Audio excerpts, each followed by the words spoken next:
Okay. It's my big podcast debut. There we go. Started big things. Started doing the podcast tour. Yeah, man.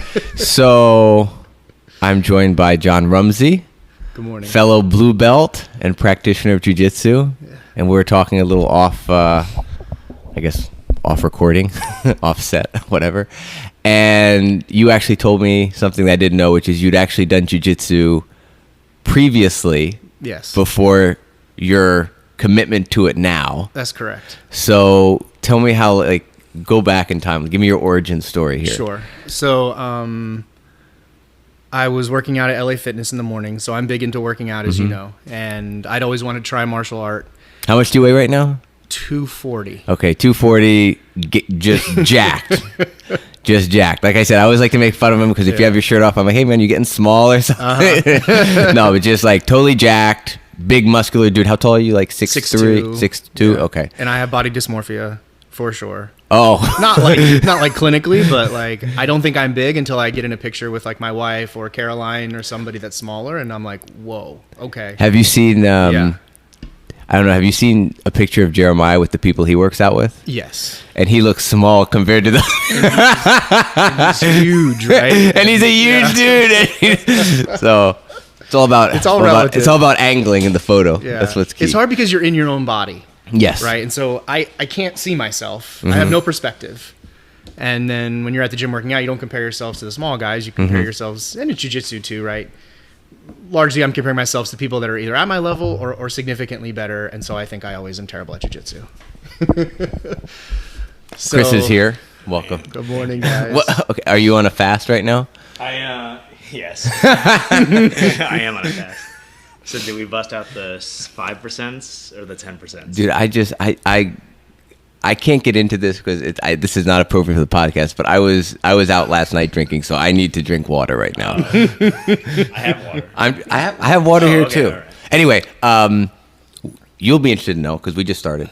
John told me right before we recorded that he actually did jiu-jitsu once before his really? current stint. Yeah. So now he's about to go into his origin story. So continue because we got sidetracked. So When were working you out at getting LA by the Fitness spider? one morning, talking to one of the guys I'm friends with at the gym. He was an older guy, and I said, I've always wanted to do martial art because his forearms were huge, and he was doing this really weird grip strength exercise. And I was like, why are you doing that? And he's like, well, I need really strong grips. And I said, well, for what? And he said, well, I train Brazilian Jiu-Jitsu. And I said, I've always wanted to try that, And he said, well, I've got an extra gi, and you're welcome to join me for free. So what year was this? Anytime. How long ago was it? So I was doing my PhD at the time, right before I graduated. So this would have been 2008. So you're Dr. John? Yeah. Oh, so many doctors. I know. Oh my God. Yeah. So I'm just a master's. this is how we mark things, right, in life. I'm a bachelor. I'm a married bachelor. Sorry, go on. Yeah. So it was a Marcio Simis No way. Gracie school. Are you serious? Yeah. And it was Wait. where it's up by University and Alafaya, that intersection. Was Todd the teacher? No, a guy named Rafael Coelho. I still keep in touch with him, actually. We're still really? friends on Facebook, and I saw him at one of the competitions down in Miami. And And he was the black belt instructor? he was a brown belt instructor, brown belt actually. instructor. Yeah. So they've totally redone that whole shopping plaza. Now it's not it doesn't there exist anymore, right? Yeah. There was the movie theater. old movie theater. Yeah, Exactly. Yeah. That's where Knockout Fitness was, dude. Oh, really? Yeah. That's oh my funny. God. Okay, sorry. Go on. So that was before my time, but okay. But other people would have been familiar with this Marcio Simis school. Yes, that's where I started. Okay. And in 06. Yeah. Or 05. Okay. So I had wrestled in high school for a year, about 2 seasons. Did you really? Yeah. I was a terrible wrestler, by the way. Terrible. I mean, I weighed 145 pounds. Carpenter? Coach Carpenter. Really? Yeah. The strongest old man ever. Yeah. Dude. So Chris and I both went to the same high school. So we both went to Lake Brantley High School when we reconnected on that. So yeah, we had the same wrestling coach then, Coach Carpenter. Mind you, I made it 3 weeks. Okay. I feel like instead of 6 degrees or 7 degrees of Kevin Bacon, it's just 2 degrees with Christopher Vu. Everybody knows That's me. right. Everyone Have you does seen know how many Chris Vu. people walk into the gym to do a trial and they're like, Chris? I know. Someone Caroline's, came, how the fuck do you know Chris? Yeah. Anyways, sorry, go on. No. So because I had prior wrestling experience, I knew what I was getting into largely, and I didn't have a fear of intimacy the with intimacy strangers. between men. Right. Yeah. Exactly. And so I fell in love with it, signed up. It was a 12-month commitment. Oh yeah, they get you with that. Don't Yeah, they? It's very formal so at bullshit. this. Did you have to place. buy a gi from them? I did have a Gracie gi that I was made to purchase, and it was all the bad things about jiu-jitsu. All the bad things about martial arts. Yeah, Not even just jiu-jitsu. I mean, right. it's exclusive So I ended up getting a green belt. We'll get to that. So, I trained really hard for a year, and So wait a minute, you got your green belt back then. You didn't get your green belt in your current stint. That's correct. Oh, I made a big deal out of it because they do that up there where I'd originally started in Yeah. the second round, and I said, I will not take a green belt. I will Really? stay at a white belt. They didn't offer it to me. I had talked to Tarsus, and I said, I know how this organization works, and I will not accept a green belt. I will stay a white belt until I earn my blue belt. That's a jiu-jitsu belt. Green belt is a kid's belt. I don't want it. And Tarsus, being Tarsus, was like, I figured, no problem. And so Jason had, I guess, given a letter to Tarsus to give to me for the green belt, and Tarsus just threw it in the threw it in the trash. Jiu-jitsu. Yeah. All right, Tarsus. So Go Elementum. so he was at this first school. Tarsus? Yeah. No. No, I did get the green belt at the first school. Oh, okay. We should rewind. So let me finish that Yeah, story. okay. Sorry. So I trained for the year, and a bunch of things happened at one time. My 12-month membership was expiring. I got promoted. I was graduating, and I got really badly injured because I wouldn't tap to a submission. Yeah. Do you remember what it was? Yeah, it was a head and arm. Really? And I wouldn't. This guy who I was constantly training was really good at like trapping the arm from like a side control position, and it wasn't locked in very tight. I defended enough to keep it from getting locked in, but he just kept cranking on my arm, and I was like, whatever, I'm not tapping to this. And I should have. And after it was over, the bell rang, and the round ended, and Rafa was like, you probably should have tapped to that. And I was like, but it wasn't tight. And then the next day I couldn't lift my arm over my head. God. Yeah. And so between being really badly injured, the membership expiring, the promotion had just happened, and I was getting ready to graduate and start a postdoc, I didn't renew my membership. I was like, there's no way I'm going to have time to train. I'm going to have to commit to this work. Perfect thing. storm. Yeah. So, and then I just never found it again. And I carried my gis around in this bag forever. Right? They moved to down towards Oviedo. Yeah. There's a tattoo piercing place we swing by there. Oh, really? I know where it is. Yeah, I've seen the place Yeah, and stuff. there's a sushi joint there. We should all eat there one day, Yeah. by the way. So that was the first go around, and then work and life and career. And then I met the woman that became my wife, Sarah, and we got a place together, and we were cleaning stuff out and said, we should probably just get rid of these gis. I don't think I'll ever train again. And we gave them away, right? So what year was this now? Now this would have it almost been 3 years in the spring, so maybe 4 years ago. So how much time had 2015? elapsed? From 2009 through 2000. So 6 years. So 6 you- years. Oh, so quite a bit 6 of time. years 6 you're years I away. didn't train. So I came back as a white belt, and I felt like that was Dude, pretty you could have been a black reasonable. belt by yeah, now. right. Oh yeah, I was gonna say that. There's a tinge of like, man, if I hadn't stopped, what would it be like? But So the minute I give away the gis, I hear my brother mention this guy Jocko Willink, right? And I'm big into discipline and all these things, and so I was like, check out his podcast. They train, and I just got the bug back, and I was like, say, remember those gis we gave away? We shouldn't have. I've got to train again. Yeah. And so Who did that's you how give we it to? started. Who'd you give them to? Do you remember? Goodwill. Oh, okay. We drug all that stuff up to They Goodwill. They take jiu-jitsu gis? I guess so. So We're gonna go shopping. Do you remember which Go shopping. which Goodwill it was? Yeah. So that's that story largely. You know what Jocko would say to all that? He'd say, "Good." Good. So then, how did you find? My understanding is you started back up at East Orlando, correct? This is correct. Yeah. So how did you come across that gym and like how did? Because you did a search like Location? Yeah, online and just Convenience. serendipity, location. Yeah, I knew that if it wasn't close, I wouldn't drive. Well, a you long live way. fairly close to UCF now. Where did you live then? On Dean. This was actually closer. Oh, really? I just didn't. I don't know if it's just the way the marketing or I don't know. It just the way it popped up in the search was there. I would say that marketing has probably gotten considerably better. Yeah. Since And so then, I just that's where I wound up, and of course that was when Tarsus, and that was right where I needed to be at the time, I think. Like Cool. he and I became very close. We Yeah. traveled, we did a bunch of tournaments together. There were gaps in my training because there wasn't very organized, but it was perfect at the time. how did it feel to get back into it after 6 years? Fantastic. Yeah, I loved it. I missed it. I missed it big time, actually. At the time, were you, like, so we'll get to this in a little bit, but, like, you're considerably stronger than most people. At the time when you started jiu-jitsu then, and then to when you started again with Tarsus, have you always been, like, big, strong John with yoga? Relatively, I would say. Really? Okay. Yeah. So, yeah, when did you start, like, the bodybuilding and the yoga?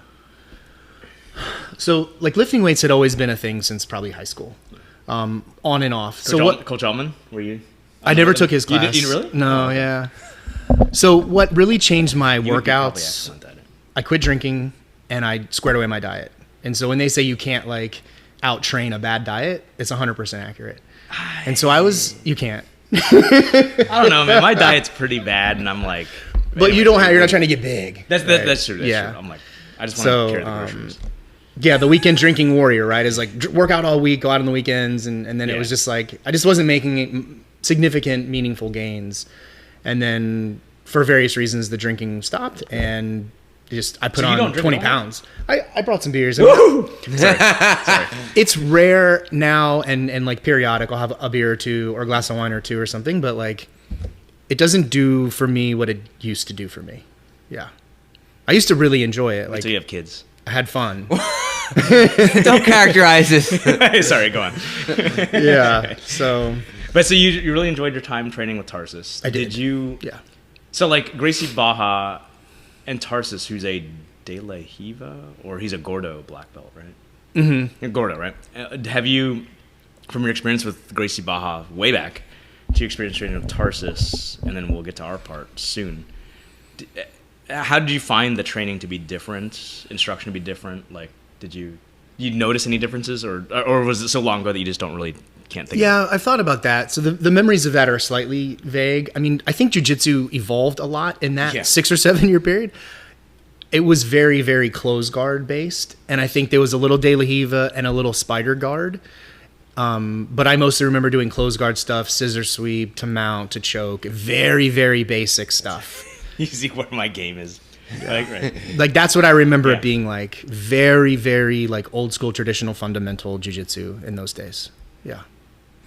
And then from when you started up with Tarsus, like how did you, like what was he teaching differently that you were like, oh, this is cool? Like just so much more open guard, wide open movements. I think that probably about summarizes it. And because it was in the morning, so I will qualify this by saying I'm largely a morning jiu-jitsu guy. There was not a lot of like structured curriculum of like development from one position and then evolving that position over a period of time.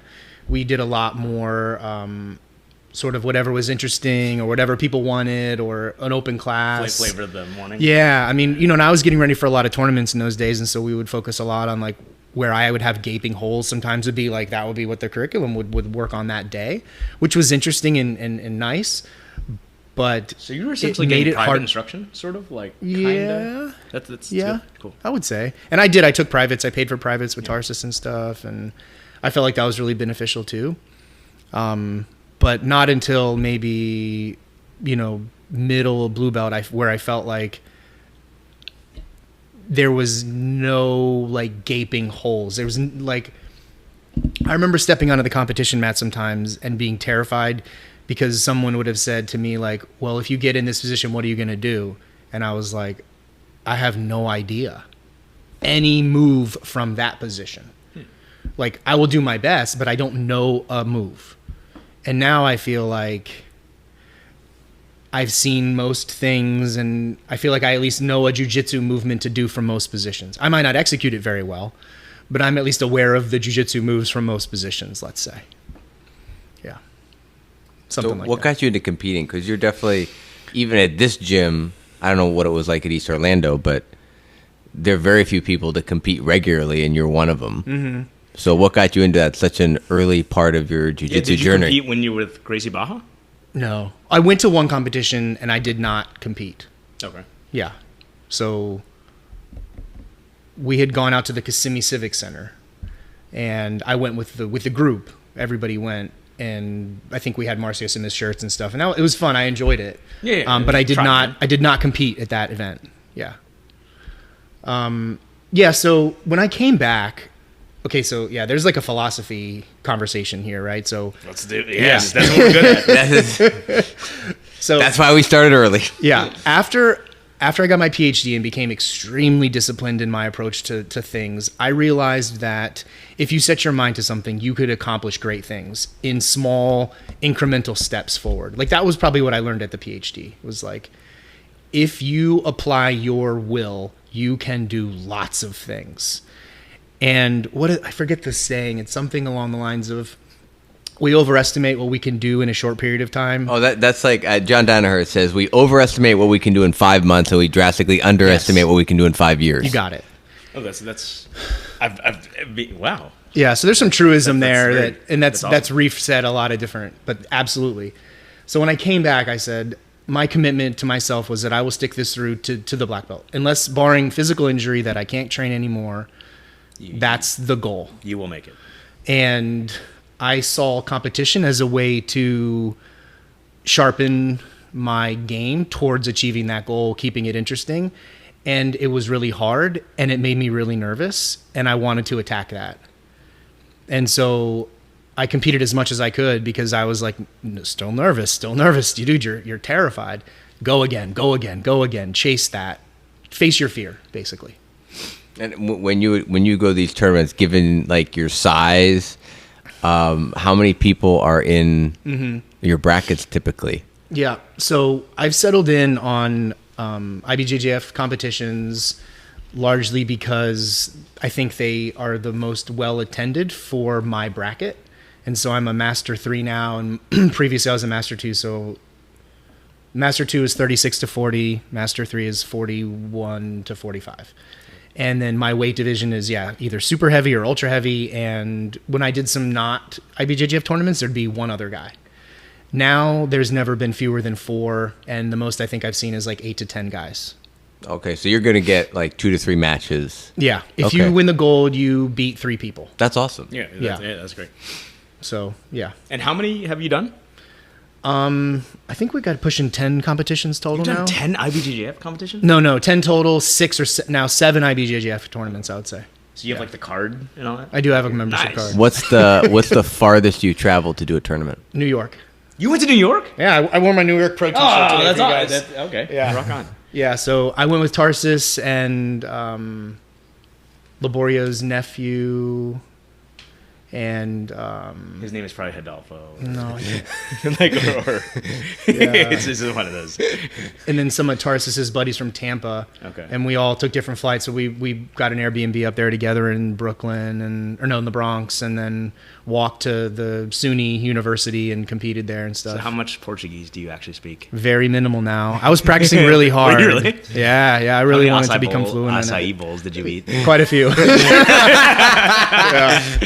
I buy it and put it in my protein shakes periodically. Do you really? They sell frozen acai at Publix. It's like bitter as fuck, right? It almost has no flavor, by Oh, it itself. has no flavor, okay. It's very bland by itself, so it goes in well with But the shakes. nutritionally, it has a bunch of. Oh, yeah. Yeah. I mean, it's yeah. like as black as this table, right? Like, Yeah, it's a that really means it's, dark like, super purple nutrient paste or dense, something. Yeah. Right? Like, Yeah. So when's your next competition? What do you think?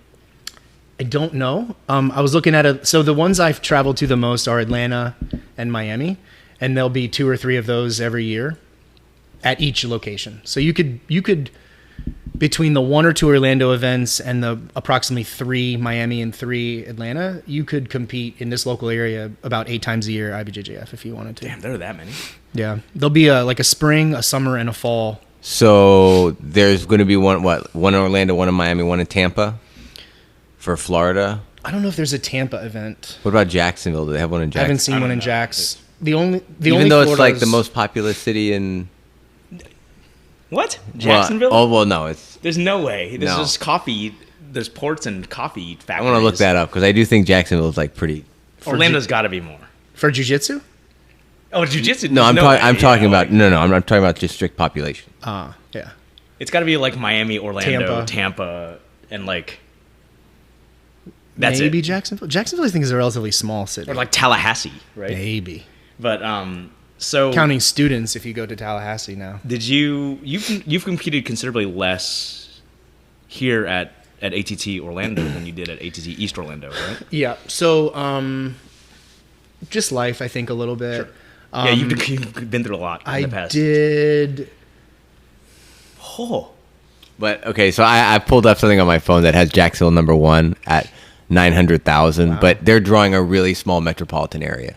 Okay. You know what I mean? So it's like, I think for Orlando, like they have Orlando. Everybody commutes into Orlando, right? Yeah, so they have 285. So they're not doing the.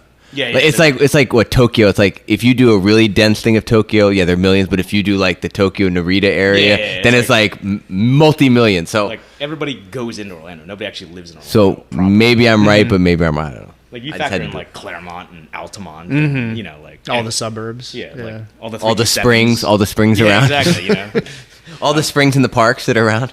So did you think you competed more when you were with East Orlando because of the culture, like because you had a close relationship with Tarsus and he's big on competition, I guess? I think that was a little bit of it. I think I pushed that competition culture personally. Really? Yeah. Okay, awesome. You'd have to ask, right? But yeah, for sure. I told Tarsus right away, I was like, I want to compete. Right. And he was really enthusiastic and was competing himself quite a bit at the time due to his visa status as an athlete. Can you do that? He had to, actually. Really? Yeah, so I'm sure his visa status is different now, but at the time he was here on an athlete visa, and so competitions were part of maintenance of that visa status. So he needed tournaments and medals and stuff. I didn't know that you could be. I didn't know you could have a visa as an athlete. Yeah. I always thought it was like special skill or something. Yeah, like how does that? Interesting. That's I cool. think it was sponsored by Laborio. Okay. Yeah. Okay, so go ahead. Sorry. Yeah, no, I mean that would be why he puts like hashtag Laborio Legacy. Yeah, because like keeping that visa. The 2000 take that immigration. 2019 competitions, I think, were just 2. I did 2018 Miami in November and got DQ'd. Oh, is that the single leg X thing? Uh-huh. Wait, single leg X? That was there's like the guy he's moved. in single leg X, and then he takes his outer foot and self reaps, and then says She DQ'd. wait, what? Hang on. He reaped himself using his leg. So John was in single leg X. Okay. The guy was standing. Yep. The guy took the outside foot that's on the hip, and he brought it all the way across to initiate a reap. About that, right? Everyone and was this is furious. not. I've heard this story from multiple people. Like this isn't not an uncommon story that occurs at tournaments. Yep. Yes. He didn't make any noises, but she immediately. There was one female referee, and she immediately called time. Yeah, and he and I both looked. He didn't do it to get a DQ victory. Right. He was trying. We were both super confused. Guard, right? And I thought she was just resetting the position, and she lined us both up and raised his hand, and I said, "What just happened?" This was 30 seconds into the event, by the way. I was my first match, 30 seconds. I was like, we're driving home. I was disappointed. Dude, are you kidding me? There's got to be some sort of like I tried playback. I did. I filed a complaint, but it didn't go anywhere. I heard Keenan Cornelius say that you have to stay on the mat if you want to contest something. The minute you leave the mat, it's like it's over. You've agreed to it. Yeah, he's like, you need to stay on the mat and just keep harassing the ref, like not let another match go on. And then maybe the head referee comes over and stuff. It wasn't that important, but I got robbed. But you're a very gracious person, so it's like it is okay. what it is. And he came over and apologized. He was super confused. He didn't know what happened. The guy, he was probably trying to leg drag you or something. Yeah, that's crazy. But so and then I had to renew my membership, and that took a while because of getting the paper signed.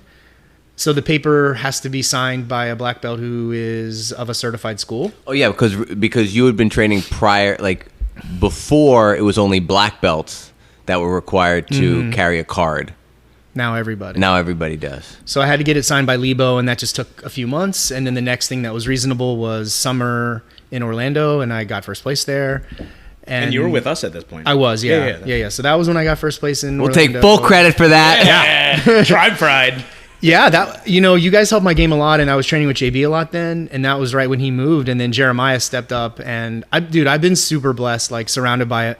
At every step of my jiu-jitsu journey by people that have like taken an interest in me personally and help propel me to be whatever I am. You make that very easy to do. However competent I am, it's really been due to everybody else's paying attention and helping me. So I'm super grateful for that. So when you made the transition from ultimately here, what was your impression Like, did it seem more of the same? Were there differences in terms of how things are structured, the training partners? Yeah. The drunkenness. Well, you were just the alcoholism. You were coming like on a Saturday, basically, right? Yeah. At first, and then So what happened was Kali at East Orlando was kind of like moonlighting, morning lighting there on Monday, Wednesday, and Friday, and then he was here Tuesday, Thursday in the mornings, right?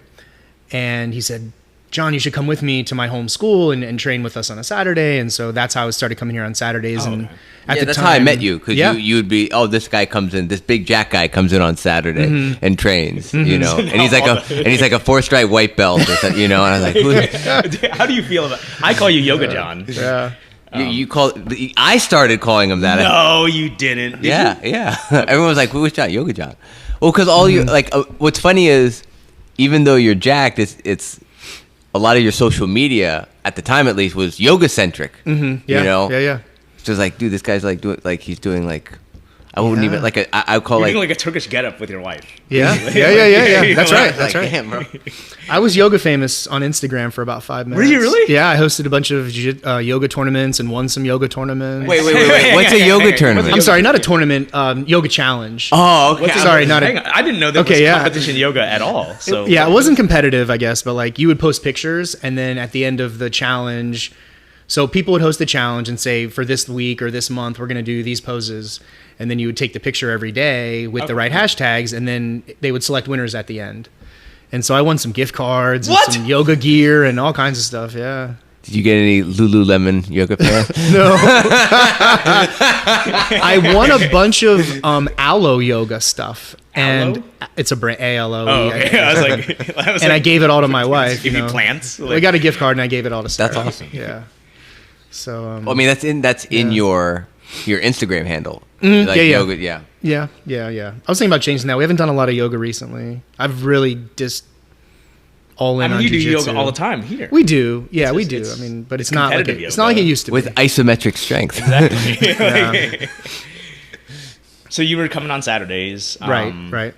And then it sounds like, just for me knowing you now, like the transition from East Orlando to here was actually not dissimilar from your transition just out of Gracie Baja, right? Like your kind of contract was going up and that sort of thing. It was winding down.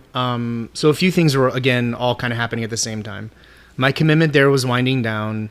I had fallen in love here to your earlier question about the differences in the instruction, and like, to me, how you run your business matters a lot. And Paul, it's very clear, loves his school, loves his students, loves jiu-jitsu. The curriculum is very organized and structured in a way that like helps me retain things. So building off of a series of, we're going to do De La Riva guard or half guard or whatever it is, and then training through that position for weeks on end, I think is really beneficial for the learning process. And Tarsus was leaving, and I was coming anyway, but that was the one kind of last thing. And then he and I had like a heart-to-heart about it, and I was like, look, man, I got to do this. And he said, I understand. And so, yeah, that's how that happened. So what you're saying is you're a creonche? I'm a what? A creonche? What is that? That's the, it's CREONTE. It's like, it's actually Carlson Gracie coined the term. It's like derogatory for trader. Yes. Yes, I am. I'm just kidding, man. Well, dude, yeah, so I feel like if you're invested in your business, then it's not a big, like, it matters to me how you run your business. Yes. And in my opinion, Paul runs an outstanding business, and I made a move based on that. That was the main reason. And fit too, right? Like, I mean, we love having you here. Yeah, I love being here. I mean, there's more people. Like at any belt level, there are guys my size, guys not my size that are talented. I get pushed in different directions all the time here in a way that like I don't think you could recreate at most other gyms. And so it's actually, I love it, but it's also frustrating because I can't just approach every round the same way. And I felt like, well, if I got good at this one series of moves, then I could apply them to everybody. But I don't think that's the case, because there's guys that are 40 pounds heavier than me that are really talented, and there's guys that are 40 pounds lighter than me that are really talented, and each of those is a unique challenge. And that's what I really love about jiu-jitsu is the puzzle and the challenge, you know. That's addictive. Yeah. So if I could do 5 moves and beat everybody with those same 5 moves, I think I would be bored and find a new challenge, honestly. Or I would just not do those moves anymore. Isn't that what ultimately being a black belt is, though? At the competitive level, it's like you get really good. You're very good at 5 things. I mean, like the same goes for like most sports, right? Even tennis, and if you watch like judo players, most judo players like it's all about funneling, right? Like you funnel people to whatever it is that you want to do, and you've just gotten very, very good at that. Yeah. So I mean, like I think jiu-jitsu is the same way. I mean, that's how you can do a study on like Leandro Lo and see his passing style, right? Because so what are some of the techniques that you've really kind of gravitated to? I don't like asking like what's your game. Yeah. But like what are the things you've enjoyed? Does all the time. But anyways, go on. Yeah, I don't think I have a game yet. And to that earlier point, I don't think I have that ability to funnel people to my strengths yet. But I'm excited to kind of develop that, and I think about that sometimes because I watch guys that are really good at it, like Brian McKenzie can just funnel you into his strengths endlessly, and it's impressive and annoying, right? I have forced myself to develop a half guard game because I was getting stuck there a lot in competitions.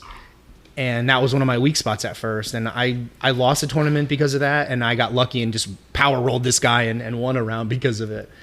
So I've really worked hard at building a half guard game, and I really like going to deep half guard. Yes, you do. Yeah, I love off of a guard pass. I love playing deep half. I do.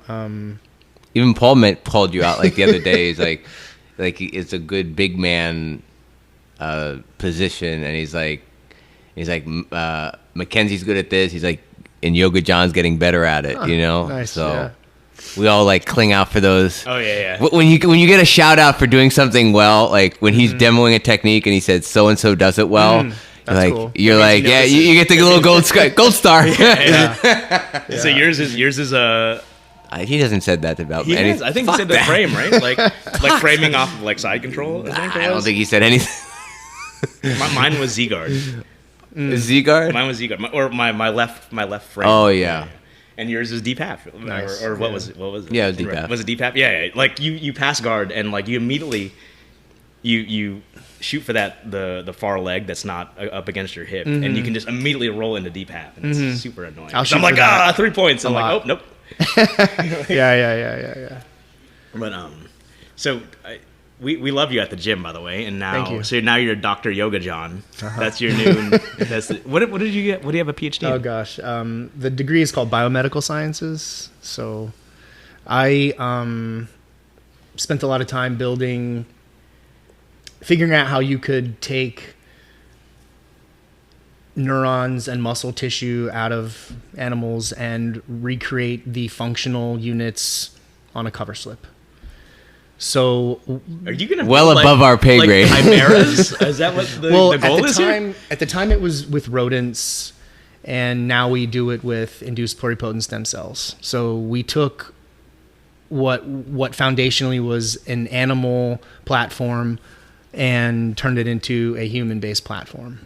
Really? Yeah, but we don't do like fetal stem cells, so no one come chasing after me. Yeah, right? Could we like? Yeah, I was gonna say like, if I have a shoulder injury, could you like inject me with some stem cells? I couldn't, but we work on those kind of things. Yeah.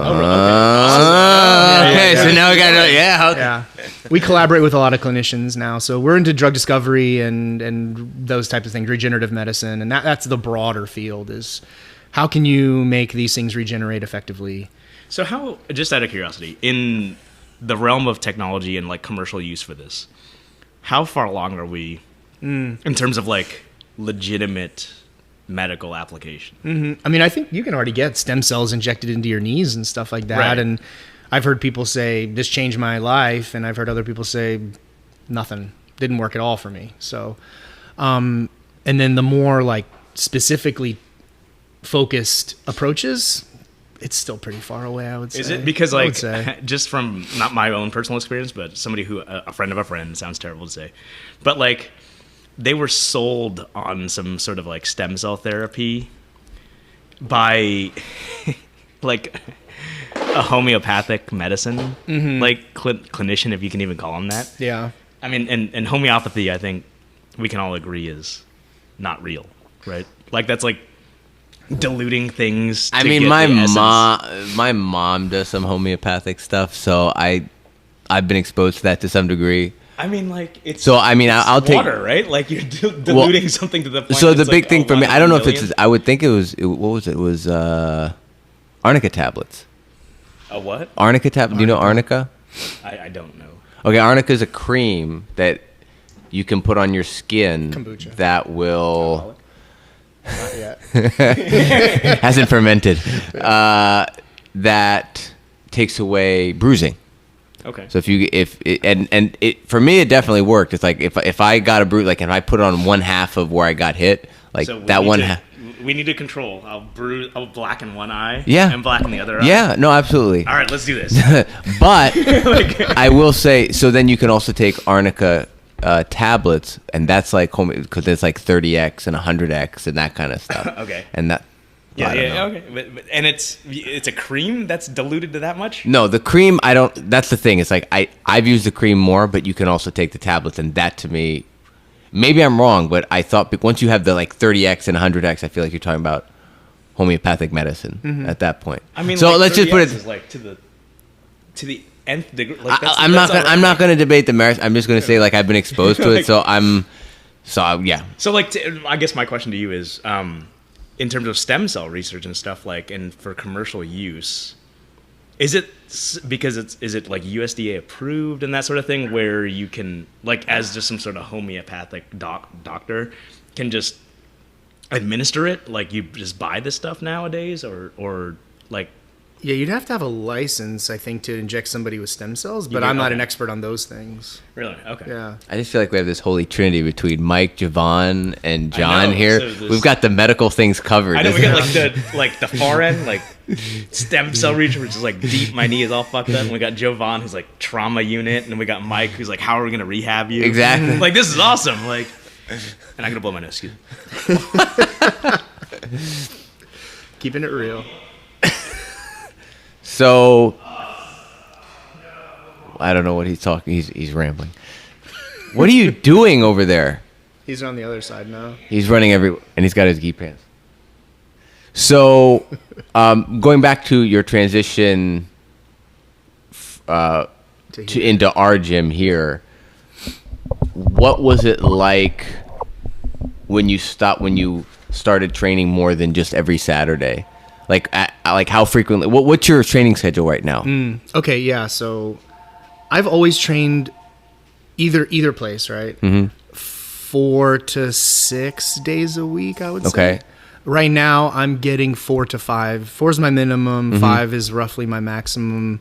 So that right now is looking like my everyday days are Tuesday, Thursday, Saturday, and Sunday. Okay. And then depending on meetings and different things, I can get here on Monday in the afternoon at 11. Monday at 11. At 11, yeah. And then if we're getting ready for a tournament, I will come on Fridays at 11 also. Okay. Yeah. But right now it's consistent 4 and periodically 5. And what's interesting about that's training schedule is that you get a slew of instructors over, because the mornings are taught by, like, the Tuesday, Thursday, 6 a.m. and you've got Kali, Chris, and Tommy. I'm sure there might be someone on Brian, I guess, too.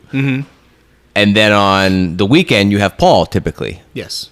So have you been able to, because you said you like to be able to focus on a subject matter and kind of deep dive into it over the course of a week or two, depending on the depth of the topic.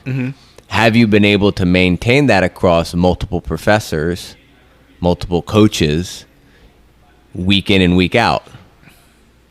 And Chris is probably very keen on this because he's all about curriculums. Yeah. So Chris did a really nice job, I think, of keeping up with the nighttime curriculum, the daytime curriculum. So that was Let's great. just call that the Paul The curriculum. Paul curriculum. Right? Yeah. So Chris is always very big on, like, I went to class and here's what I learned from Paul and here's what's going on at the normal class schedule. Yeah. That way when you come in Saturday, Sunday and Paul's teaching, you're not totally lost. Right. Although Saturday, Sunday sometimes is its own weekend curriculum. Yes. That Paul, like, for like over a course of a month, Saturday, Sunday, he'll teach something independent from what he's teaching Monday through Friday at night. But he will also be consistent with that from Saturday to Saturday. Correct. Also. Yeah. But like, I don't mean to cut you off real quick, but like that was sort of my goal, right? Like as like when Tommy got injured and couldn't teach anymore, and there was sort of like this sort of void of instruction.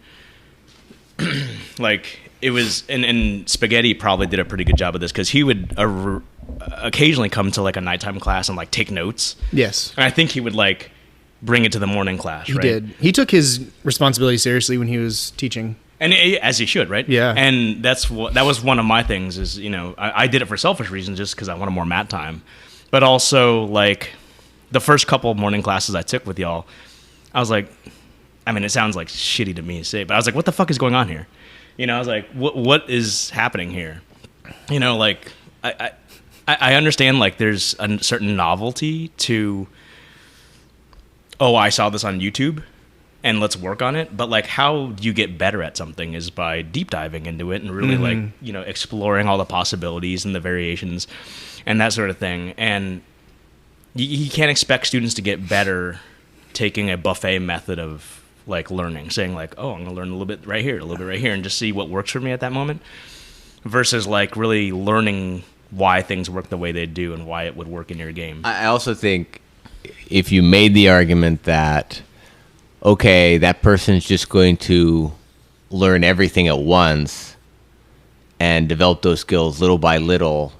So even at the end of 10 years, they'll be at the same destination, but they did it very, very small increment steps with all the different skills, as opposed to making bigger steps in, we did a De La Riva section, so then their De La Riva develops significantly over that period of time. Then they work on another thing. Someone could make that argument, but I disagree with it though. I'm using that. I'm saying that hypothetically because I don't think training, like you said, a la carte or buffet style leads to, in the workout world, gains that stick.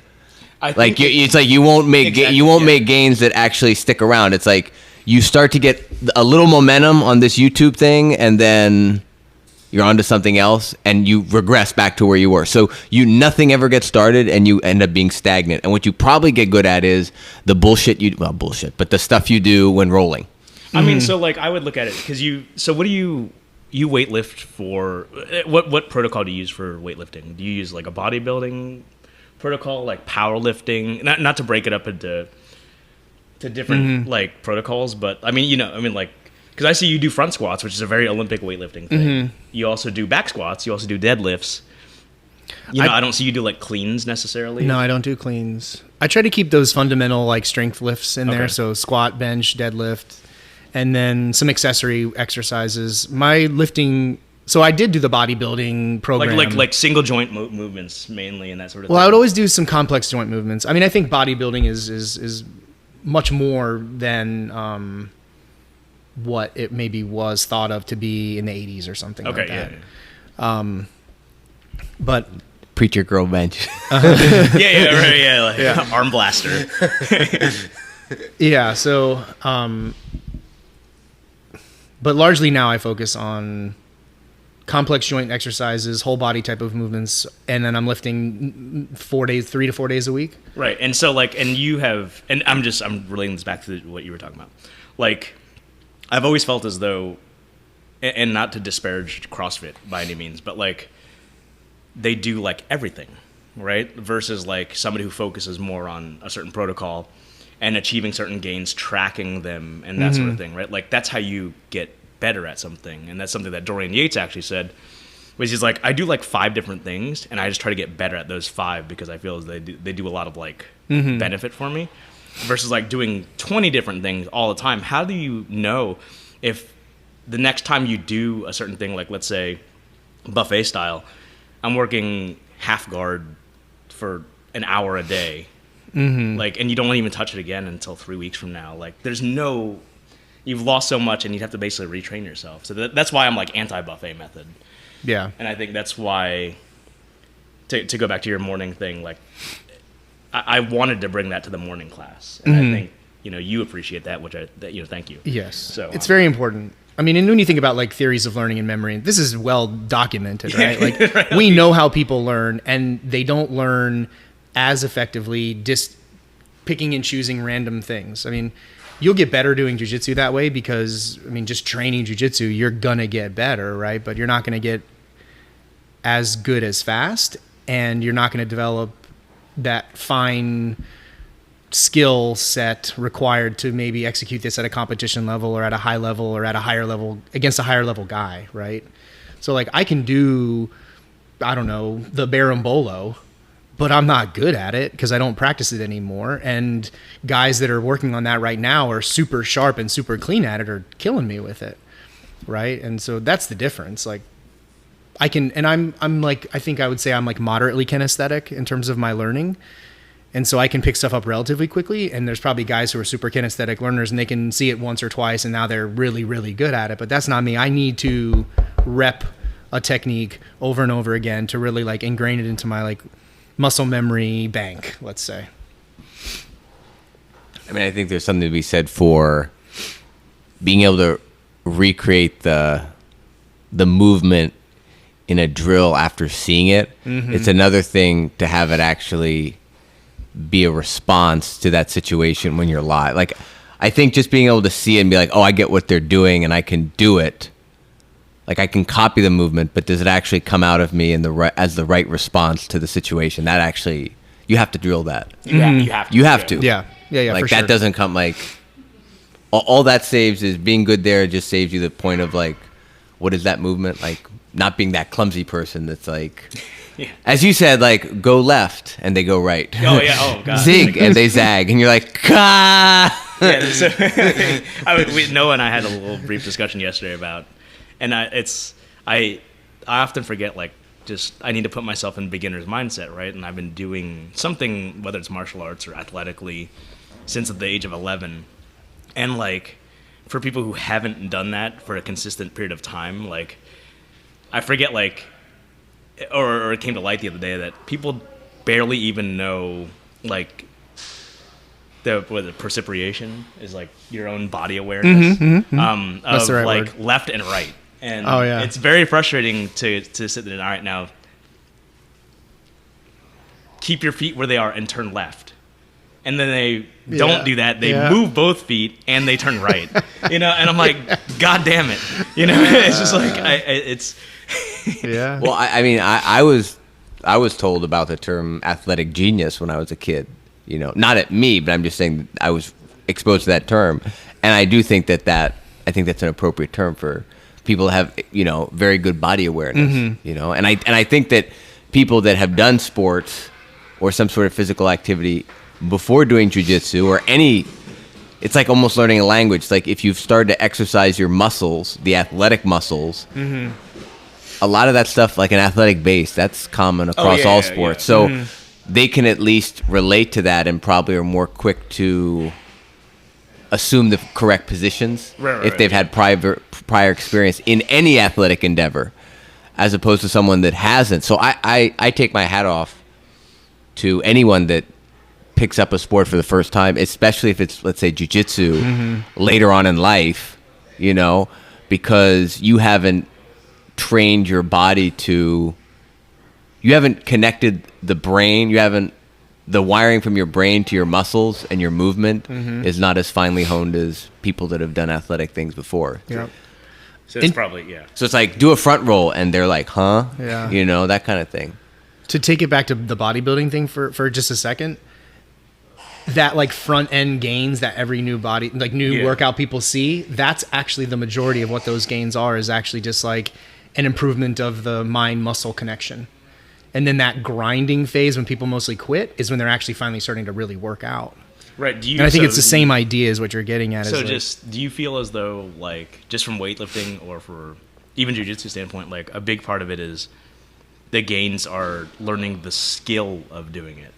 Those are the initial gains. Okay, all right, I gotcha. All right. To the point about like a brand new person never done anything athletic before comes to jiu-jitsu the first time, and they're struggling because they've never built those connections before, And so that'll be the first biggest improvement that a new like white belt would see, is they're just like learning how to use their body, like shrimp. And how many people have you seen that like literally they can't move their body in a shrimping motion, right? Yeah, it's counterintuitive, and it's just or forward roll or whatever, right? So, and then you get to that phase where now you are grinding. I don't like the word grinding, but that's a reasonable analogy for it, I guess. So, I feel like, because we've had, I would say we've had our conversations, John and I, especially JB, we'd sit around and things get pretty philosophical pretty fast. Oh, let's go there. So I was actually, and I don't think I'm out of place in saying that you view yourself, at least to some degree, as a martial artist now. Absolutely. So what has jiu-jitsu, especially now that you've, like you said earlier, like you're committed to getting a black belt barring something traumatic, interfering with that. What has jiu-jitsu done to your lifestyle now that it's an established pillar of it, where it wasn't there before? It is so I look at jiu-jitsu as the physical, it's a mental thing too, but it's like, this will be the like ultimate physical expression of my willpower with myself. So I did it with the PhD academically with my brain, right? And I proved something to myself there. That's really what that was about. And now I want to kind of accomplish the same thing with my body. Is that getting at your question? No, yeah, absolutely. Yeah, okay. Yeah. And why did you? Don't worry, I don't have an answer sheet here. Like, no. Like, ching, you got it right. actually address the question. So why jiu-jitsu versus like another martial art, like kickboxing? Another live martial art. Right. Oh, another live martial art? Yeah, like something. I mean, let's take. Are you gonna use it? I'll do it. Let's take like something like Taekwondo as a picture, right? Like, because that's not. I mean, not that it's not a martial art, but like it's just. I don't think it challenges Tell us people third degree physically, black belt. Emotionally. It doesn't challenge you. It's one of the things with jiu-jitsu where I don't think people really understand it until they experience it themselves. Like the true challenge and how it. Well, okay, and I haven't done Taekwondo, but I feel like there's also a certain bond that exists between jiu-jitsu practitioners, especially when they roll. It's like, how, I mean, this is going to sound like slightly overly dramatic, but it's like the classic example of like two MMA fighters that have bad blood. They fight, and now they hug each other, and Sure. Like they just shared an intense moment together. As weird as that sounds. Definitely. So it's not uncommon for people to do jiu-jitsu that really talk about in those terms about it. This is how I connect with life. This is how I connect with people. And that sort of thing. You actually brought it up, John, is like when Noah and I had that conversation about like these sort of like individual sports that sort of have that weird subculture where like people just really latch onto it and stuff. And you had said, we completely disregarded it because we don't do it ourselves. But like yoga also has that, right? Like, do you feel as though what you get from jiu-jitsu is even greater than that of what you get from yoga? Different. So a good yoga class I do it in jiu-jitsu too. So the other thing I'm kind of chasing, I guess, is like that Zen space or that like no mind space where like time is gone and you're just like, what just happened? It's been an hour. How is that possible?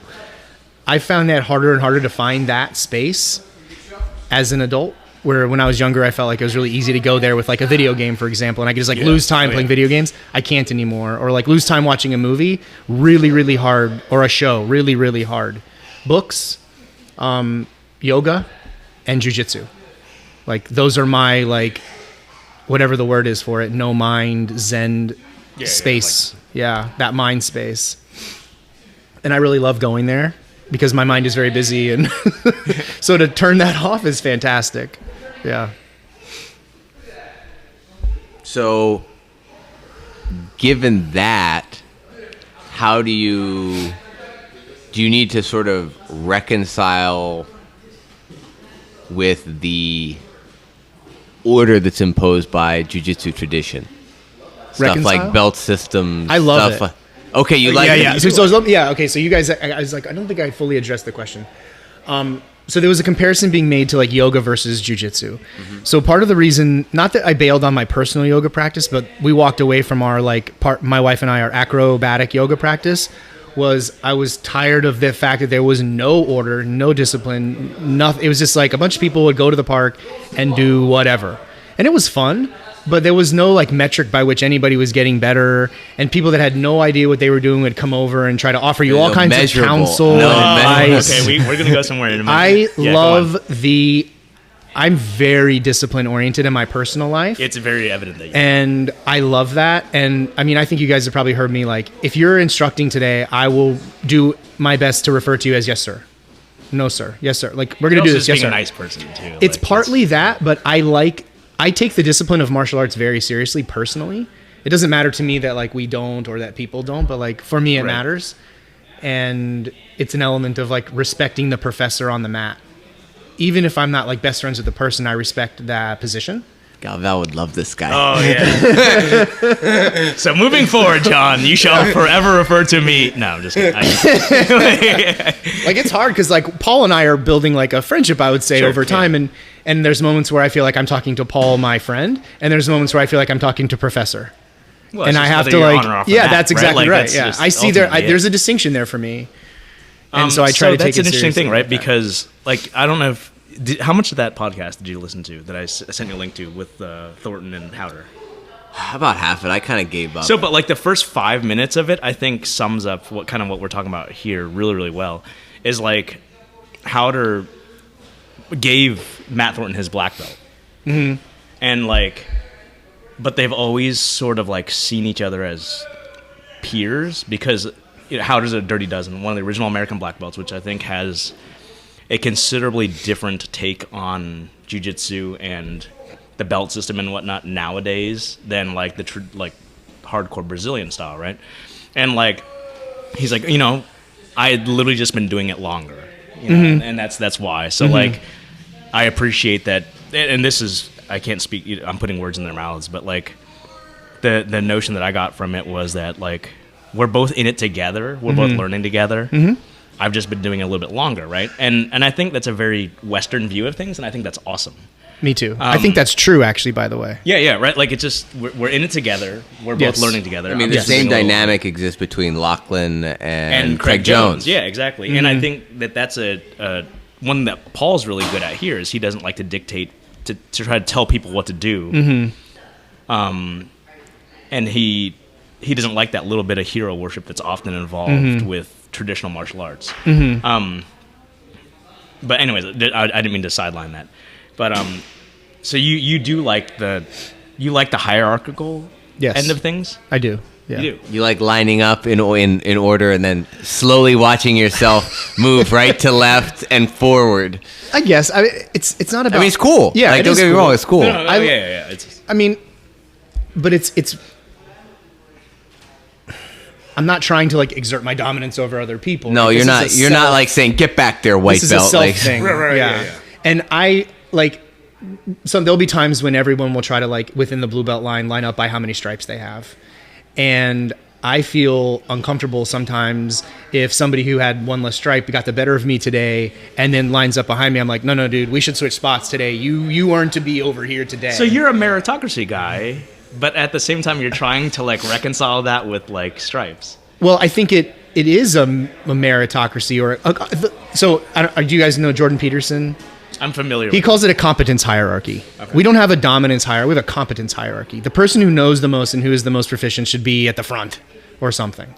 And it requires buy-in from all the participants, right? Like, I don't want to push it on people.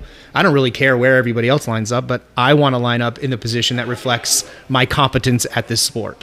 And I appreciate that that's the way that we all have agreed to these set of standards. But you're saying even on that day, though, like, if somebody had one less stripe, but they got you the better of that, just that one day, that one time, like, you'd be okay with them standing...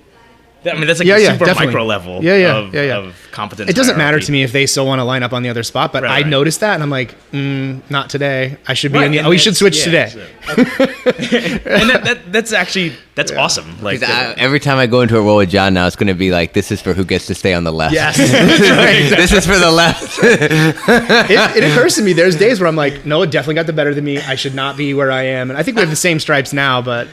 I don't know. Maybe there was a minute where I had one more than you or something, and that would happen. I'd be like, this is not where I should be today. I don't deserve it. I don't deserve it. Noah and John.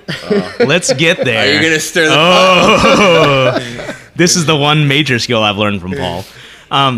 So John, let me ask you. Where do you calibrate your strength levels? Because I'm gonna I'm gonna go back to my Marvel series 2 cards of strength levels of different superheroes, and the Hulk's 10, right? And the Thing is 7 or 8. Isn't Phoenix Yeah, that's energy projection. Oh, so she's the strongest mutant, right? Well, I mean, with the Phoenix Force, yes. Yes. Okay. All right. So isn't her son isn't there's a summer cables Nate. we don't need to go there. That's a different podcast. That's a different subject matter altogether. Because I can go there with all the different timelines, but so I would rank you we can all basically agree to this point. Jeremiah, Hulk, 10. Yes. Right? He's the strongest guy I've ever touched in my entire life. Period. Period. Yeah. And the strongest man I've ever laid hands on. And he's very good at using his sliding scale to calibrate his strength to whoever it is he's going with. He's very generous in that way. He's very, very generous. Well, he wants to do jiu-jitsu. Exactly. Because he doesn't have to. Exactly. And he's he the could guy. Crush, yeah. He's just the juggernaut, right? Yes. He's I would say you're a good solid 9. I've felt it before. Yeah, I'm relatively strong. How do you gauge when you're rolling with somebody? Mm-hmm. At what point do you say hey, I need to use a little strength. Mm-hmm. I need to use more technique, or how do you? Because you're considerably stronger than 90% of the people. Yeah, Tarsus really, really worked hard on me with that. You're using too much strength. You're using too much strength. You're going to slow down your jiu-jitsu progression because you're not executing the technique correctly. And I think he's right. And I try to use as little strength as possible, although I'm sure that's not completely possible. And I've heard you guys talk, if I do a move and I didn't execute it correctly, I'll give up the position. With Tommy was talking about that. I do that all the time. I will do that as well. So if I felt like I muscled you on a sweep, I will not aggressively complete the transition to the dominant position because I don't feel like I earned it, and I should suffer for that. We need to have a different conversation about this because I would just finish it, Matt, as very, very differently than most other people because I'm here to compete. That I don't care ever if I win here ever. I want to win, but I didn't come here to win. I came here to practice. Oh, I agree with that. Yeah, and so I don't want to reward myself for doing things poorly on the practice mat. But I don't agree with. But I will definitely muscle it and go all I will take everything on the competition mat away from you. The fact that you're recognizing that's 100% that to me is all that matters. Yeah. Whether you this sort of penalizing yourself. Okay, let me qualify it a little bit to interrupt. Sorry, if it's with you or someone or above my level, I would keep it. I will keep it. You still earned it, right? But with a low, I think this is more with a lower level guy. I'll remember muscling a scissor sweep with a white belt and feeling really not comfortable with that. Because against a lower level guy, I really want to be perfectly executing the technique. But with somebody who could easily destroy me, I got to take whatever I can get, right? With Mike and Noah and stuff like that. Well, I go back to something JB told me when I was early on as a white belt, where he was trying to tell me not be as tense, and he said try to do everything with the least amount of effort possible, so that when you're to feel, and I've said this before on the podcast, to feel exactly the pressure points, the leverage points, and all the techniques. Because if you're tense, it obscures that. It clouds that feeling. And then once you have that calibrated through a bunch of practice of being very precise and really trying to almost let's say my best example, doing a pendulum sweep where you're just nudging until the person just tips over, or a butterfly where they just tip over. It's not like they go flying through the air, but they just tip over. Then when that's calibrated, then you can up the force and now really move people because you're able to move them with little pressure, little force. Have you been successful at integrating that into your? I think I'm pretty relaxed when I roll. I can say I bail just using that. I have to frame that's literally how I roll all the time. You notice I'm I'm Captain Inching, right? Literally, like I always The think Asian inchworm, they call him. I mean, like I always sort of try to use the Hicks and Gracie philosophy about things of like, I'm going to try something, you're going to know that it's coming, you're going to see that it's coming. Mm-hmm. And in an ideal world, like, you shouldn't be able to stop it, like the avalanche, like, sort of approach to things. And like that's how I try to approach my jiu-jitsu. I'm having to change it up now because like I've always kept it in my head like, You got to defend that belt now. well, but like having to use athleticism to complete a move is cheating. It's sort of like my thought process. Like the jiu-jitsu, I maybe I'm getting too like silly and romanticizing it, but like the ideal jiu-jitsu is I should be able to position my body relative to yours such that I should be able to do it with 1% effort. Mm-hmm. Like that's my ideal, right? Like I think that's the essence of jiu-jitsu. Obviously, that's you got to defend the house, man. Because if I roll with you now, and if I get the better of you, then I get to sit in front of the class, and you have to be in the blue belt. But you knowing me, you should know that. You'd be like, I'd be perfectly fine with that, right? Yeah. So, but anyway, so that's maybe I'm taking your ideal to an extreme, but is that sort of what you're shooting for? Like the ideal technique, it should be perfect. Mm-hmm. Like there's this platonic ideal of like, let's say a scissor sweep of like every angle is perfect and whatever it is. And if I don't have it and I have to use a little bit extra, like that means I've done it wrong, in my opinion. Yeah. I mean, philosophically wrong, but technically it worked. I mean, it worked, right? Yeah, like, yeah. I disagree with you, though. I mean, I think, we talked about it the last time, it's like jiu-jitsu in practice jiu-jitsu in the wild is ugly. Yeah. Sure. Jiu-jitsu in practice is elegant. Yeah. It's like you have to beautiful jiu-jitsu. You have to use is elegant. Yeah, but you have to use your attributes. Like yes. If you're going against someone that you're physically superior to, and then obviously you're not exerting yourself just by the fact that you're more physically dominant than that person, when you're doing your technique. But if you're going with someone your size or bigger, then you have to use your attributes to succeed in moves because they can be doing well, like they can have shitty angles for leverage, shitty this, shitty that. Like I can have Jeremiah in a fully extended armbar and I won't finish him. I've experienced this. He will just do a concentration curl on my entire body and defeat that. You're actually helping him. So that's a good pump on my. So that's interesting. Like, why do you think, for example, like strength gets a bad rap in jiu-jitsu? Versus because it's a low-key insult to the person's technique. No, but like versus like you never see anybody dog somebody for, man, that guy's really fast, or that guy's really flexible, or he's got good hips. Like, why do you think strength gets a really bad rap? No, it doesn't get a bad rap. Strength is such a huge attribute to grappling that it's the first thing people gravitate to if they want to undercut someone's technique. And you'll never hear somebody say, man, like, because like that's the whole thing, right? Like, we never said Chihuahua. That Chihuahua is so fast in his passing, you know. Exactly. You undercut your own technique, though, right? I mean, that's really what it is. I mean, that was Tarsus's big message to me. It wasn't.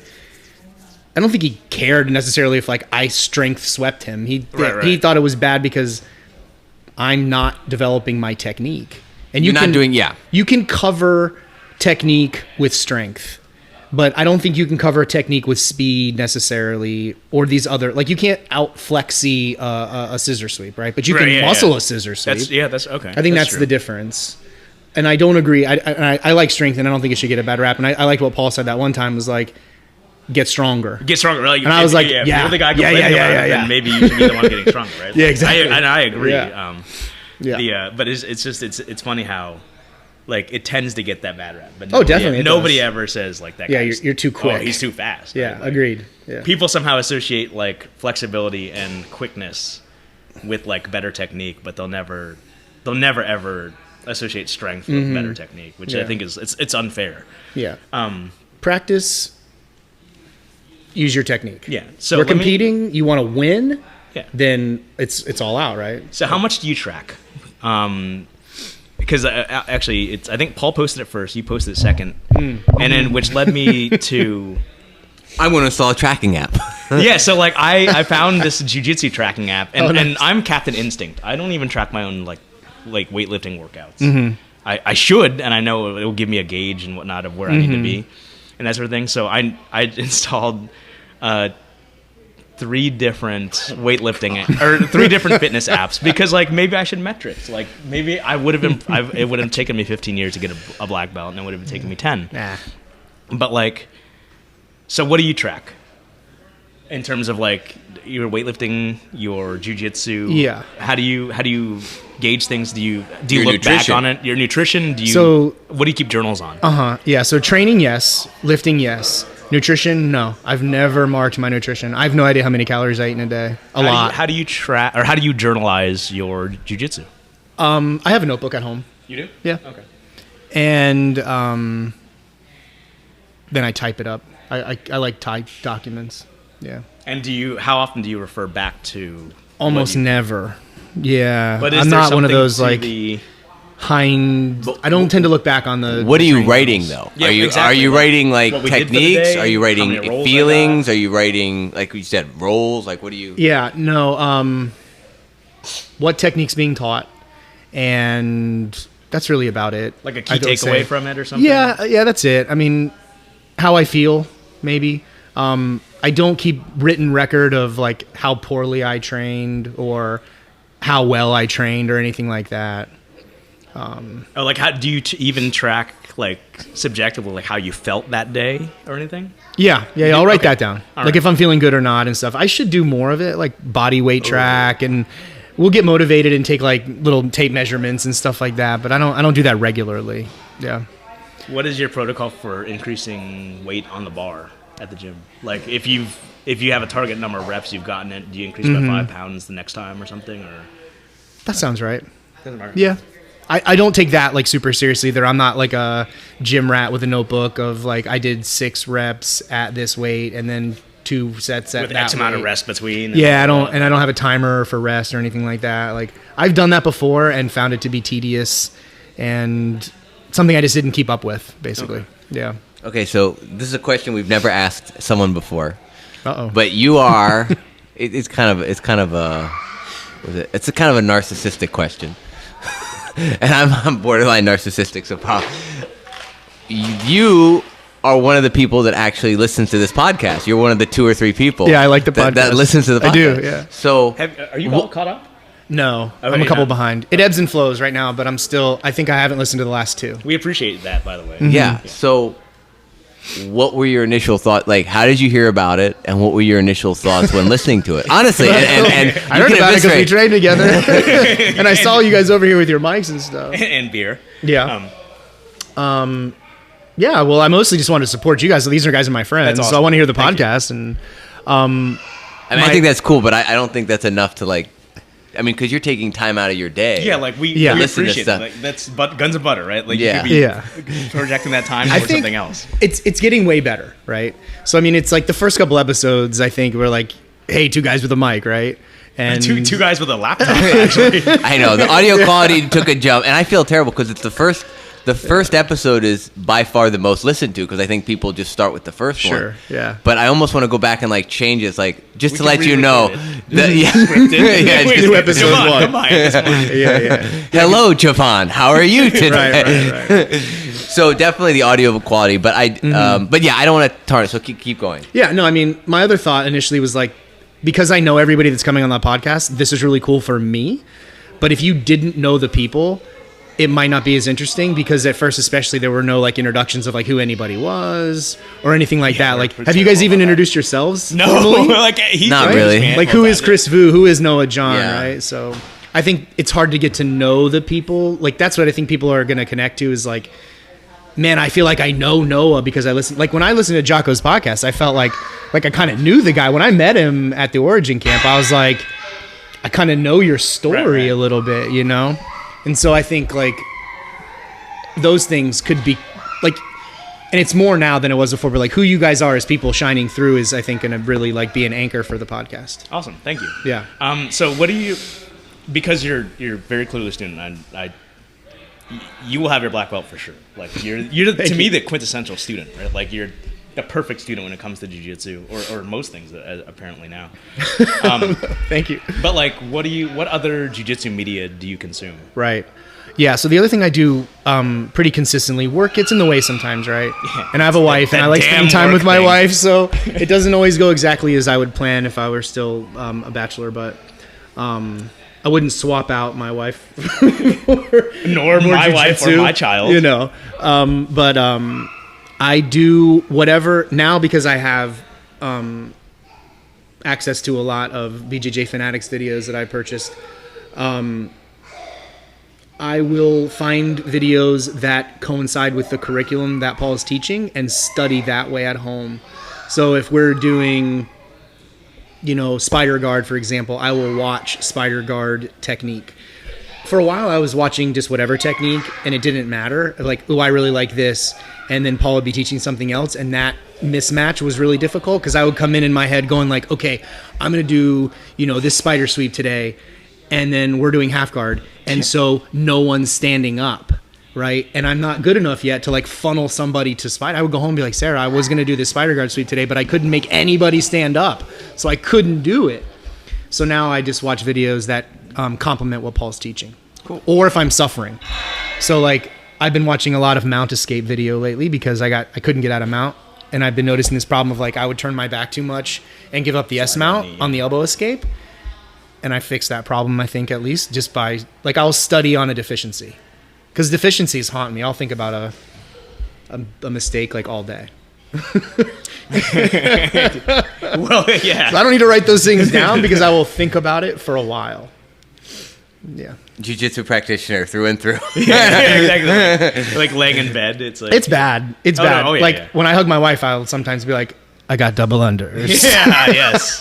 The memes are true, ladies and gentlemen. They are. I do it. Yeah, I recall, like, I think having a heel hook on someone and thinking that I was well beyond the point of, like, breaking pressure on them and them not tapping and me just being perplexed for, like, a couple days. Like, actually, no, it took me a day, and then I think I figured it out of, like, what was happening mechanically.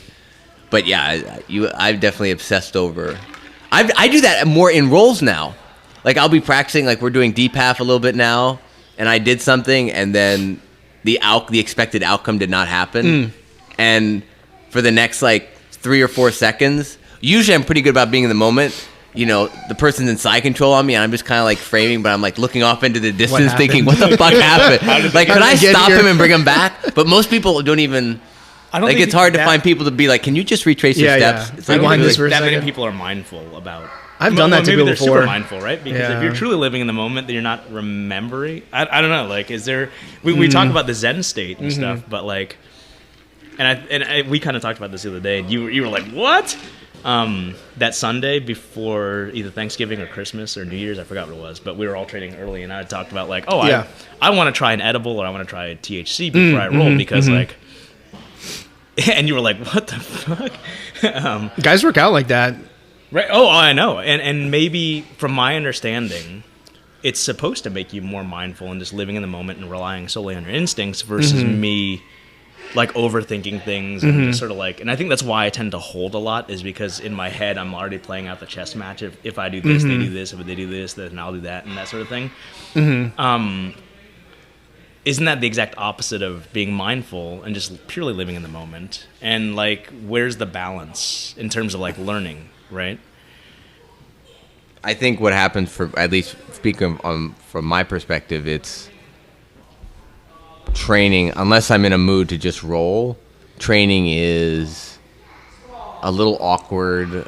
Always trying to funnel to positions, or at least having a few things in mind for a number of positions, so at least I have my bases covered. So I'm with a guy who's like on top, I have a bottom thing I can work on. If I'm on top, I have something I can work on top, something like that. And I am thinking.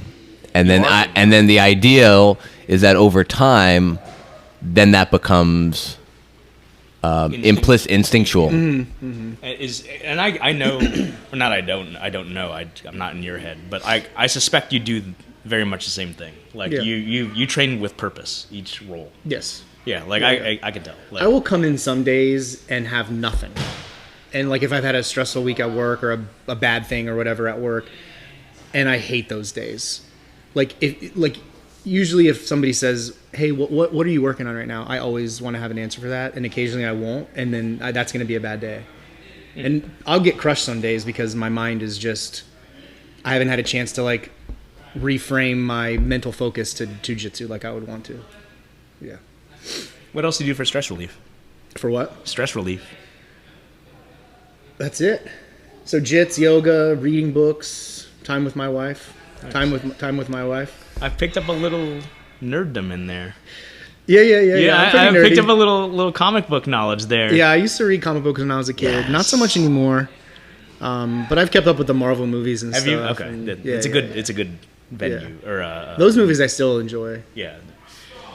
I'll play a video game every once in a while, but I don't play like I used to. Like What was your vice back in the day, video game wise? I'd play a lot of first-person shooters and a lot of like questing role-playing games. Like I played all the Final Fantasy series when I was a kid. Ooh. Any Diablo in you? I played the first one. I haven't played the other ones. I didn't care for like gaming has kind of gone sideways for me with a lot of like the what they call it, microtransactions. Oh yeah, and loot stuff. boxes. Yeah. I couldn't get into that, and now I really like strategy games. Like those you can stop and come back to. Right. The questing games where you're like in the middle of a dungeon with a bag full of gear and you're supposed to be on some quest to kill a monster and then you can't play for a month and you're like, what cave, what monster, which direction am I going?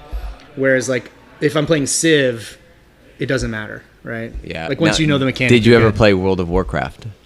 I never got into World of Wow. Warcraft. Yeah, I missed That's why I that. cut it off. Well, Oh really? Yeah. That you drew the line there? I drew the line. I had a friend who was like super addicted to it, and I was like, I can't. If I start this, I'll never graduate. That was in my why I didn't get PhD. into it. Well, I think it's funny because at the time I never thought it would be possible that so many people would get into gaming. But as I got older, when I talked to people, a lot of people, especially when I was in grad school, everyone had their moment of. And we sounded, as bad as it sounds, it did sound like we were all like ex-drug users. Like we had our moment, you know what I mean? So when was it was like, what was your moment of clarity, or what was your catharsis where you were like, you know, you're come to Jesus with the whole thing where you're like, all right, I'm done, you know, and So usually what was like, your last- you said World of Warcraft was like, will not get into it. Mm-hmm. So that means prior to that was probably Final Fantasy 10 or 11. Yeah, that sounds right. Okay. I played those. What was yours? I got. Oh, yeah, No. I was just thinking about how I got back into gaming when Gears came out, the first Gears of War. But that's just to And turn your brain Bioshock. off and just shoot Yeah, shit yeah, game, right? definitely. Like, dude, I always love. Oh yeah, I have fond memories actually. Me and right before one of my best friends met his wife, really good looking game.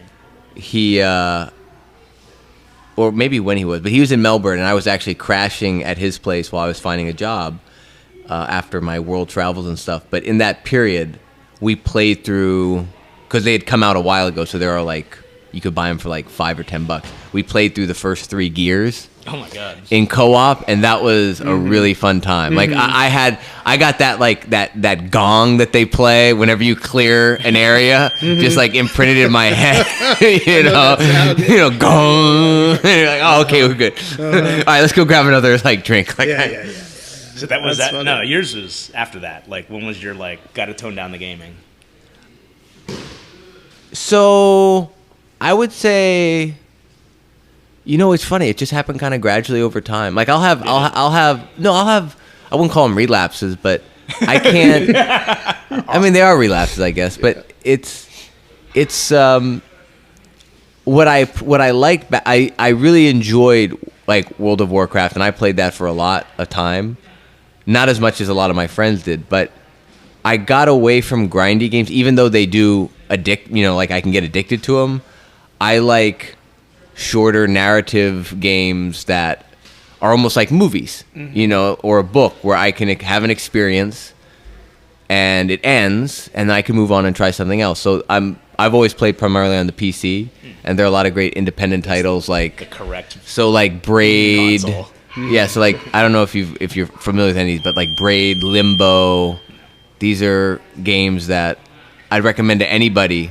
Swapper, Are you Vessel. just making up words? Was No. Brave the one with there was a little female protagonist? Braid? Oh, Braid. Braid. No, yeah. Braid's it's just this little know that dude, one. just kind of, and there's time manipulation. So it's just really simple. But these are all games that you could finish in like less than 8 hours. Right.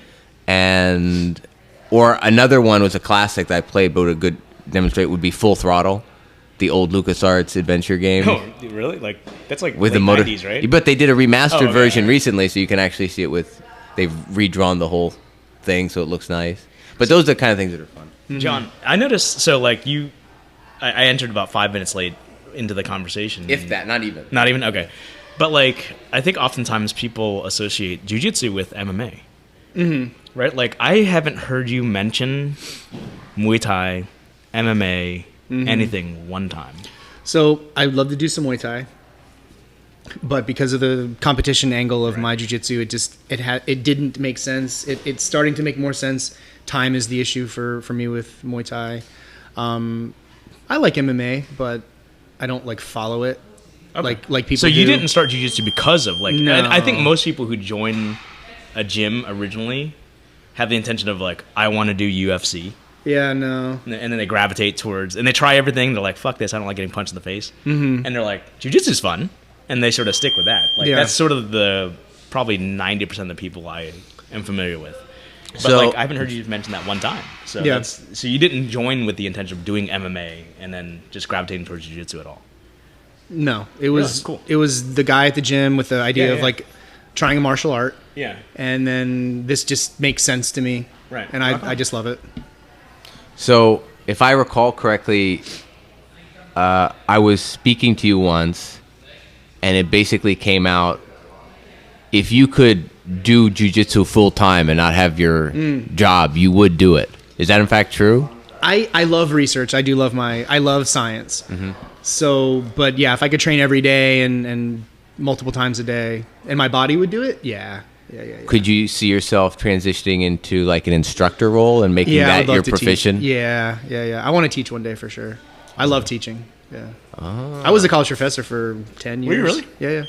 Up at UF? No, at Valencia primarily, and then at a place called Indian River State College down in Fort Pierce. IRCC, yeah. Yeah, it became a state college though, and I taught at Seminole State too. So I taught through most of my PhD. After I finished my master's degree, the PhD stipend is not much money, and so I started teaching part time, and I love to teach. Yeah. So now you're faculty or you're a research scientist? Yeah. Now I just work in industry. Oh, you're there's just so industry? much I more thought you were money in at UCF. industry. Oh, No. okay. Oh, wow. Yeah. I still dream about having my own like independent research program, but money is good in the private industry better than in academic research. And So- I have a friend who just started at the University of Waterloo up in Canada. Mm-hmm. And he left MIT. That's very prestigious. Is it? in the tech It's actually field. Allen. Oh, it's super prestigious. So he got his own lab and he left MIT. And That's stuff. super cool. Yeah. And he's like, and I didn't realize when he visited, actually, he was kind of walking me through the whole like scientific process of like, it's so political. Yeah. Like it is one of the most political processes I've ever heard of in my Yeah. life. Like, and it's a good old boy network. Yep. And I mean, Yeah. did you just want to avoid that? I became disillusioned with it because you thinking like research, it's largely government funded, right? So it's taxpayer funded. Right. But wherever there's money and there's power and there's prestige involved, then it becomes very competitive. And research is probably one of the most hyper competitive environments I've ever been in. It's insane. I've always Yeah. thought like the essence of jiu-jitsu, right? Like is like tapping somebody out, submission and that sort of thing. Like the purity of martial arts. And I always assume like even to a meta level, like science that's the meta of science is like there should be the purity of learning and science Yes. and like the truth. We should all be seeking the truth. And I was like, Yeah. man, it's all clouded with this like governmental, political, good old boy bullshit, which is crazy. Like I would never have thought that, but Yeah, it's a little surprising, and it's a little scary when you think about it because the way the grants get approved and funded and different Yeah. things, it can be very unfair. extremely unfair, Yeah. right? Like not Certainly always not the best. meritocracy based. No, it's not. It's what Chris said. I mean, even though the names are removed from the grants, if you're in a field, you know who's doing what, and it's very apparent whose grant this was based on. Like you see the institution. Yeah. That's enough, right? Yeah, there's still personally identifiable information in that. In those, Yeah. even So So, if you were stuck in one of these classes that Chris threatens to have, where people are called out and put on the spot to teach a technique, That's a good question. We should ask what would everybody. you Right? What's your top? what would be your what would you teach? Gosh, I don't know what I would teach. Right now, I would probably teach the elbow escape because I'm super dialed in on elbow escapes from mount. Yeah. So I'm very interested in the middle portion of the jiu-jitsu game. Most people are super keen, I think, on like show me the next submission and the cool way to wrap a lapel around someone's neck to kill them or something. And my experience and the passion of mine for jiu-jitsu is sweeps and guard passes. Like I'm really interested in the middle portion of a jiu-jitsu match. That's what it is. I mean, yeah, that's part of it. Like we're not. That's part of it. It's like That's it's part cool of to it. learn submissions, but I'm not there most of the time, so I don't get to apply it. Exactly. So if you get to the point, I mean, I think I've even heard upper belts talk about like they develop their finishing as a brown belt and they start beating the fuck out of blue belts. You know, so it's like quasi mat bullying, but that's where they do their finishing. Like right now, who's your inspiration for elbow escapes? I'm watching the Danaher series. Are you? It's very good. Yeah, it's really good. Yeah. Like he's a great whole instructor. knee inversion thing. Yeah. Yeah. I'm also like some half guard stuff, like maybe coming up on the half guard on the side and doing the leg switch thing that Brian showed us and getting sweeps from there. Are there any jiu-jitsu athletes that you follow that you're like, man, like I think like biologically I'm similar to him and like maybe I should model my game after his? That's interesting. So for no-gi, I'm interested in Gordon Ryan's game because he's about my size. Bushesha for sure. And then I like Keenan Cornelius's game as well. I don't have that kind of game, but I respect what he's doing with lapels and his open guard game. So gi and no-gi, you're into both, right? I'm very into no-gi, although I don't get to train it that much. In fact, we were doing no-gi for a little bit there, and I really enjoyed that. Did you? But it's hard to like find consistent access to no-gi classes for me. Rumor has it that Friday mornings will now be a no-gi class. Ooh, that'll be really great. I would love that. More morning classes would thrill me. That's the rumor. Don't hold me to it. If I could afford myself to do more morning classes, I would do more morning classes. Yeah. So, goals for 2020. So, I'll probably go to Miami at least once. I'll do the Orlando tournament in. When is Miami and when are? So there's a few different Miami tournaments. We'll start getting a John cheering section. Yeah, I'm not sure exactly the dates right now. I've looked at the calendar. There'll be at least 2 Miami events. There'll be one Orlando event. I think the Orlando event this year is in April, and then I'll probably take my wife to Atlanta once. Nice. Honestly, what I'd like to do is get more people here enthusiastic about joining the IBJJF and paying the $30 for the membership because it's pretty inexpensive. And traveling with the group. Like I would compete more if we could rally the troops and get a group to go. I would be willing to travel more. I mean, those are my big jiu-jitsu I mean, goals. if Paul ever decides to, he always like said, I want to. Well, he said that at the Christmas party, like I want to compete. He did, and he says that a lot. Well, he said that, but he said in his metrics post, yes, he said I would like to spend. He's like I'm going to spend more time on the mats than on the slopes. Yep. Right? That was. Well, he already is spending more time on the mats than the slope. He can always spend more, right? Or we're talking about like increasing the ratio. So I would say in Paul's defense, it's hard. I saw this with Tarsus, and I would assume it's true. It's hard to be super dialed in on your teaching and on fine-tuning your game to compete for yourself. They're very different mindsets, as is the way it looks to me. Yes, and I think I don't mean to put words in Paul's mouth too, but like now that he's not competing in MMA anymore, I don't think I've ever seen a better Paul instructor. You know, so my challenge to you is so that's and this is something that I've kind of gathered over the years now that Paul's big on, and I'm trying to like reconcile this with my own quasi hero worshiping. Is Paul's big on if you have an idea and you're passionate about it, make it happen, right? Like I think we can all agree on that. I'm gonna christen you, Dr. Yoga John, official IBJJF competition coordinator for the gym. Competition coordinator, yeah. The title has been assigned. You've been knighted. Explain. What are your thoughts? What are you feeling right now? I don't have What words. are you feeling right now? Because I feel like how's that beer feeling now? Oh, it was yingling. It's yeah. fine. You know, I would if even if we got a group that was interested in doing like a new breed or a naga, like I would go and support that. Man, make it happen. The issue for me with those events isn't whether they're good or not. It's that there's no one in my bracket. Yeah, that's true. You know, and so when you start to go to like older dudes that weigh a lot. There's just no one there at a blue belt, and so. Yeah, but you could become gold over them. Yeah, I mean, and so I've done a couple of like off tournaments and like the worst. So I've been successful and won some events, but the worst feelings I had was a couple different Kissimmee things where there was one guy in the bracket, I lost, and I had to go take second place. I just stand on the podium next to this guy while he got his gold medal that he earned, and I owe it to him to stand there next to him, and I got a silver medal, and that was hard. Did you melt that down and make something out of it? Yeah, You're like, crown of thorns. no, I'm the whistling birds. Oh, Yeah. So, but I've seen guys also dip on those kind of things, and guys win and be like, "Where's the other guy?" And he left, and that guy's got to stand there by himself and get a gold medal. That's super tacky. So, I will stand there and be a good sport, but that's a rough feeling. Oh yeah. And I bet it's also like you spent money on that too. So Yeah, he has $100. Yeah. so Yeah. we got class in a few minutes. What are you going to practice today? Mount escapes. I want to start with everybody in my mount today for sure for rounds. awesome. Yeah. And you know what? As a teammate, you should be entitled to ask. Guys are really cool about that. Yeah, you just have to ask. everybody, Yeah. Because then they can say, "I mounted John. He didn't deep half guard me." Yeah. So that's definitely, I'm working on the mount escape right now and cleaning that up because it was really bad. And then I'll try to play my half guard game unless people want to stand up. And then I'll go for some spider stuff. I'm still playing spider guard. Very cool. What about you, Chris? Are you teaching? Paul's here. No. Okay. So what are you going to work on? I'm gonna work on more of that. Looking comfortable when you sit up, like stand up next to Smiling Paul. while he's in the middle of rounds. awkwardly, like, hey guys, wanting my spot back at the. Oh, learning to tie your belt in front of people. Yeah, no. I'd like to work on knee cutting because it's I've made it a personal commitment up until very recently not to knee cut because I don't like to smash people's balls.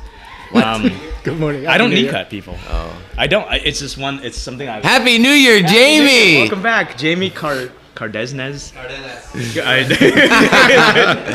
My Espanol is definitely like 4-stripe white belt. All right. Well, time to throw on our gear. No, what are you going to train? Yeah, Noah. What am I going to train? So I've been working on a stack pass. I've been working on super old school. but new school variations. So stack pass from Galval, leg drag from Keenan, and then the deep half. What about the with the modified hip bump sweep? That I need to I want to work on that with you because I haven't like.